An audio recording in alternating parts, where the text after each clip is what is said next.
Section 1.8, looking at Part A on solving systems of equations by graphs and tables. If we're looking at a system of equations, we're looking at two or more linear equations at the same time. And the solution to the system is going to be any point that satisfies both equations. So in example 1, I want to consider these two systems. I want to first of all fill in the table. So I'm going to plug in these x values to each of the equations and just to get their y values. So if I plug -2 in, 2 times -2 is -4, minus 1 is -5. 2 times -1 is -2, minus 1 is -3. 2 times 0 is 0, minus 1 is -1.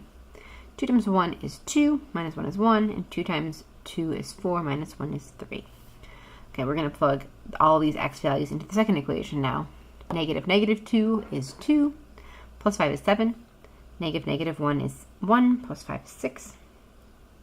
0 plus 5 is 5. 1, -1 plus 5 is 4, and -2 plus 5 is 3.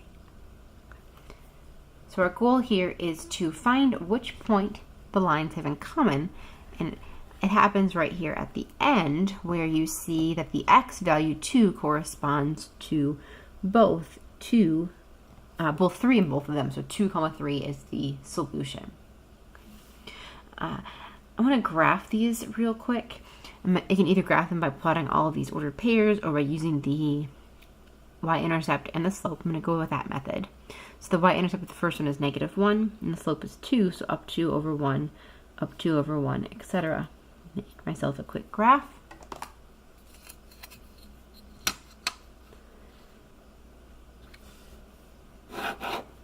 And the second one has a y-intercept of 5 and a slope of -1, so down 1 over 1, etc. Down 1 over 1, down 1 over 1. I'm going to graph that one real quick also.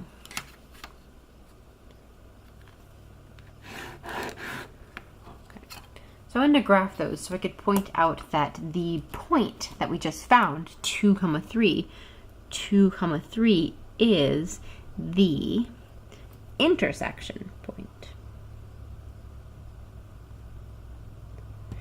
And does the system have any other solutions? The answer to that is going to be no, because two distinct lines will only cross in one place. No, two distinct lines can only cross once.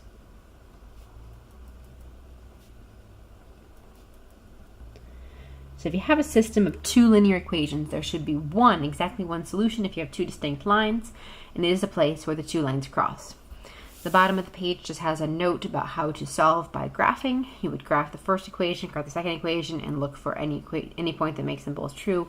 That point you're looking for, again, would be the intersection point. Okay, now you can hopefully already see Part A is on graphs and tables. A table is not really an effective method because what if you just miss the point that is on both of them? You're going to want to see a graph right here so you can look for the intersection and see where it's coming. If your graph isn't long enough, you'll be able to make it longer because you'll be able to see the direction. Okay, so tables aren't really as effective in this case as a graph. Let's look at the next example. Example 2, I've got two equations. I want to graph both of them. I'm going to use the slope and intercept method. So the intercept for the first one, -5. Start my graph at -5. And then I'm going to count the slope, which is 1, up 1 over 1, up 1 over 1, etc. to get a whole bunch of points. So the first line should look like this. The second line has an intercept at 4 on the y-axis. Then the slope is -2, which is 2 over 1, so down 2 over 1. And we'll graph that line.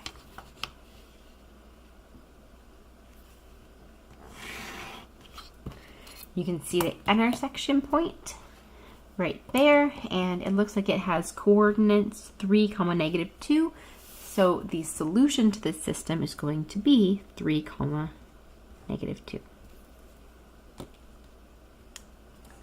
Okay, let's look at the next page.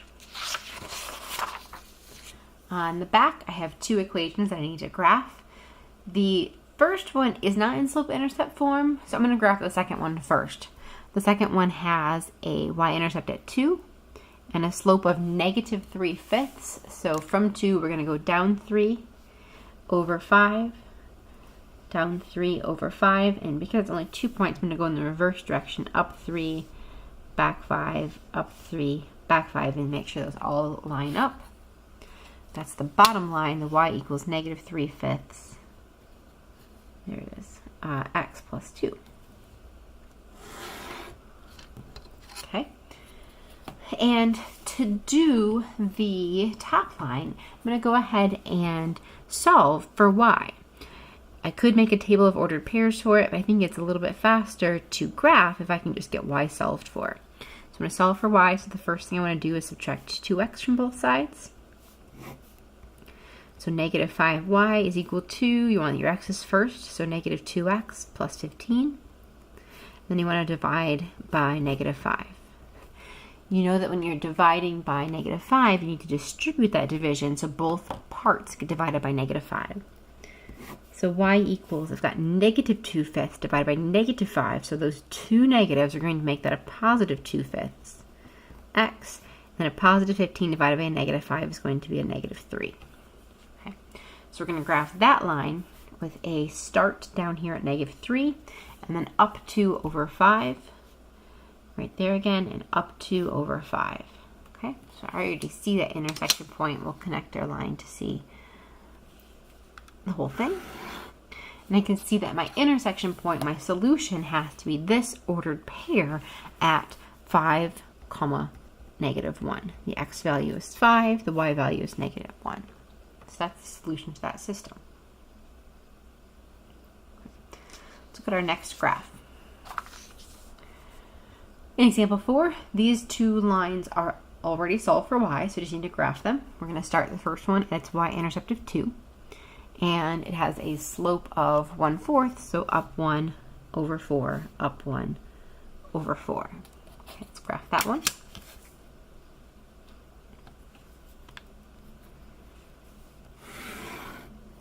And the second line has a y-intercept at 3.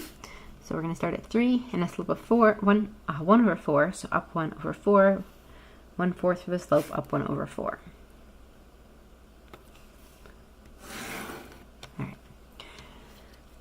Trying to find where these two lines intersect, but it appears they do not intersect. In fact, they are parallel, and you can verify that they are parallel because you can see that the slopes for each of the two lines are the same. Okay, so you can note that these are parallel. Since they're parallel, there is going to be no solution. And this type of system is called inconsistent.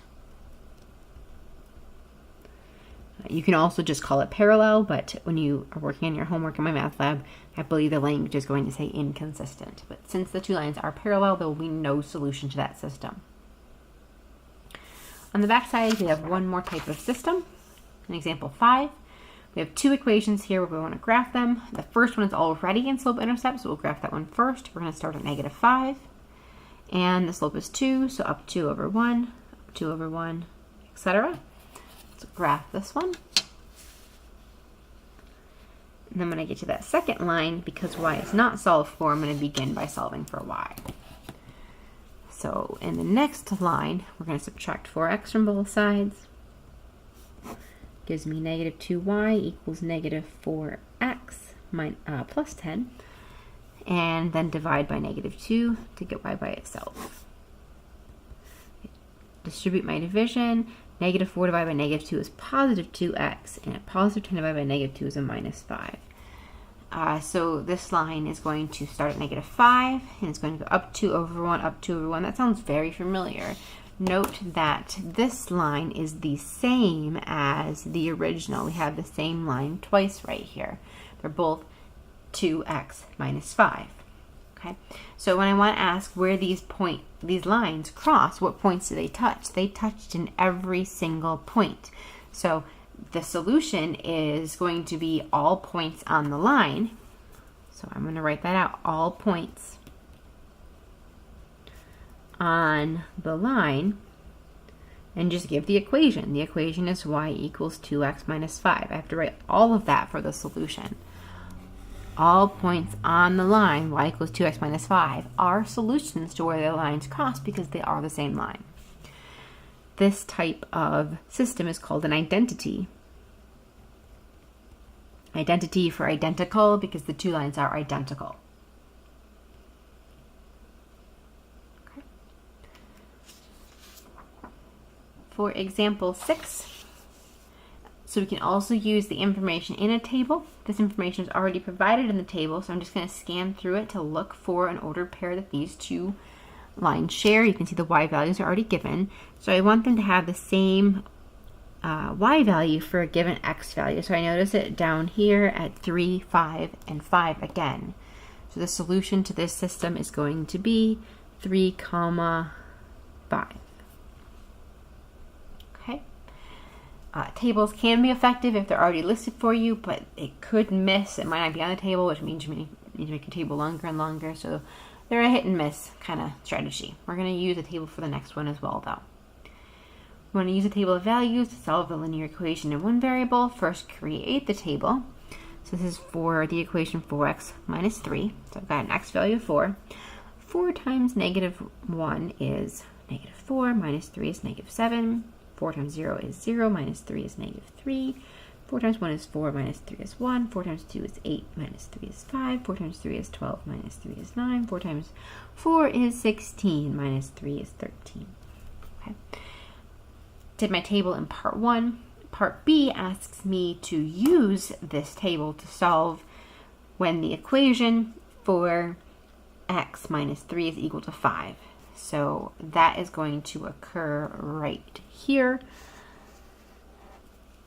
And since I'm looking at a single variable situation, in this case, I'm using a table. This single variable is because the y was replaced with 5 in part B. The answer is just going to be x equals 2. This is a way that I can use a table to solve a single variable case by letting it equal y, filling the table, and using the table to find the x value. Okay. Let's check out some more examples in the back. We can also solve an equation like the previous example using a graph. So if I have an equation a equals b, or like for example in example 8, if I have an equation that's in a single variable, I can graph it by setting each side equal to y. So y equals the left side, y equals the right side, and graphing each of those. So for example, if this were the original equation, 5x minus 9 equals 3x plus 7, and I wanted to solve it by graphing, then I would graph y equals 5x minus 9, and I would graph y equals 3x plus 7. Okay, then I would find the intersection points, and at the x coordinate only, since this is an x variable problem originally, would be my solutions.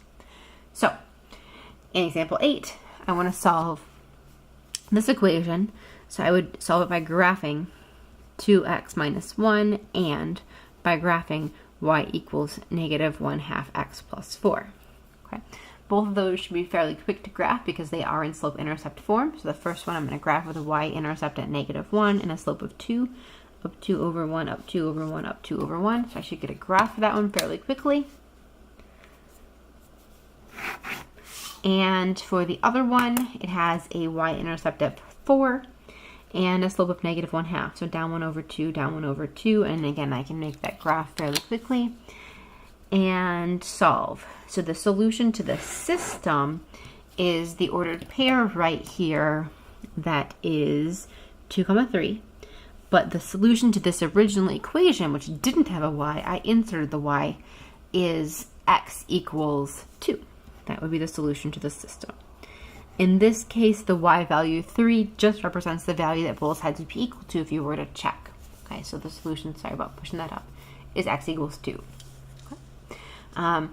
So you can use a graph to quickly find a solution to an equation. Now, this might have taken a little more work if I had to subtract a value to both sides and solve for x. However, just as a warning, while graphs can be efficient sometimes, if this solution would have been 2.4 or a non-integer value, it would have been very hard to identify on a graph. So we want to use this technique in moderation. Okay. The last question in part A, there's a graph already drawn for us, and I want to refer to this graph to answer these two questions.